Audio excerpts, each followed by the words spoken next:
Welcome to Vijayakumar IAS academy. இன்னைக்கு LCM ஹெச்எஃப்ல இருக்கிற ஒரு பிவிக்யூ சம் தான் பார்க்க போகிறோம். ஒரு புக் செல்லர்கிட்ட 220 மேக்ஸ் புக் இருக்கு, 380 தமிழ் புக் இருக்கு, 420 இங்கிலீஷ் புக் இருக்கு. அவர் வந்து எல்லா புக்கையும் விற்க ஒரு ஈக்குவல் நம்பர் ஆஃப் பாக்ஸஸ், ஓகேங்களா, அதாவது greatest number of boxes secure பண்ணுறாரு. ஒரு டப்பாவில் அதிகபட்சம் புக் வச்சா அந்த டப்பா ஃபுல் ஆகும்.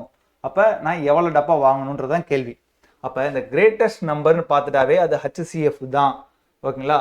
கிரேட்டஸ்ட்டு, லாங்கஸ்ட்டு, இது போல் பெருசுன்னு சொல்லிட்டாவே அது ஹச்சிஎஃப் தான் எடுக்கணும். அப்போ எங்கே இருக்குது? 220, 380, 420. இதுக்கு நீங்கள் ஹச்சிஎஃப் எடுத்துக்கிட்டிங்கன்னா ரொம்ப நேரம் ஆகிட்டே இருக்கும். ஸோ டிஃப்ரென்ஸ் எடுங்க. இந்த ரெண்டு நம்பருக்கு டிஃப்ரென்ஸ் எவ்வளோ? 40. அப்போ ஹச்சிஎஃப் வந்து 40 இருக்கும், இல்லை 40 விட கம்மியாக இருக்கும், ஓகேங்களா. இப்போ 40ஆல் பார்த்தோம்னா 420 டிவிசிபிள் ஆகும். அடுத்து 380 டிவிசிபிள் ஆகாது. ஸோ இது போயிடுச்சு. அடுத்து 30 எடுத்துப்போம். 30 420 ஆகும், 220 ஆகாது, 380 ஆகாது. ஸோ ஆப்ஷன் சியும் தப்பு. 20 எடுத்துப்போம். 20 220லையும் போகும், 380லையும் போகும், 420லையும் போகுது. அப்போ 20 தான் ஆன்சரா அப்படின்னு பார்த்தோம். 10 இருக்கு.